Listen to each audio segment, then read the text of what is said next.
তো guys বাডি gamer যখন English teacher হয়ে যায়, আমি হইতেছে ধরো তোমরা হইতেছে মহান জ্ঞানী ব্যক্তি ইংলিশ বুঝছো তো তোমাদের একটা পরীক্ষা দিব পরীক্ষা নিব আর কি পরীক্ষা হইতেছে তোমরা যদি পাস করো তাহলে মানবো যে না আসলে তোমরা জিনিয়াস একদম টপ লেভেলে ব্রিলিয়ান্ট বলা ভাই তো নাইম টিভি টিভি নাকি টিওয়াই যাই হোক বাই বাই টাটা। তো নাইম ভাই শুনতেছো?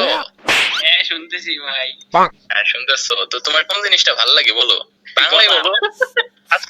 বলা ভালো লাগে না, আচ্ছা ঠিক আছে। তো তুমি ইংলিশে একটা লাইনই বলবা, জাস্ট সিম্পল একটা লাইন, সহজ লাইন বলবা, মিডিয়াম নাকি কষ্ট, এক্সট্রিম লেভেলে হার্ড, তিনটা আছে, অপশন আছে, কোনটা চাও বলো। A few moments later. Easy easy easy এই যাচ্ছে একদম সহজ প্রশ্ন ধরো। তো কথা রইতেছে একদম সহজ, আমি তোমার হইতেছে বাংলায় বলবো, তুমি শুধু ইংলিশে বলবে ট্রান্সলেট করে। তো কথা রইতেছে আমি একদম সকাল ভোরবেলা ঘুম থেকে উঠলাম, ওঠার পর আমার মন চাইলো একটা সিগারেট খেয়ে আসি, সিগারেট খেতে বাইরে গেলাম, সেই টাইমে দেখি দুইটা সুন্দরী মেয়ে ঘুরতেছে। তো দুইটা সুন্দরী মেয়ে দেখে আমার মনে পড়ে গেল কলার কথা। তো কলা খেতে দোকানে যাওয়ার পরে দেখি দোকানে একটা কলা আছে একদম তোমারটার মতো ছোট, বুঝছো? তো এটা ইংলিশে কনভার্ট করে দাও। ভাই আমি ইংলিশ মিডিয়ামে পড়ি না ভাই, এত বড় এটা কইতে গেলে ভাই আমার দাঁত সবগুলা ভেঙে যাবে।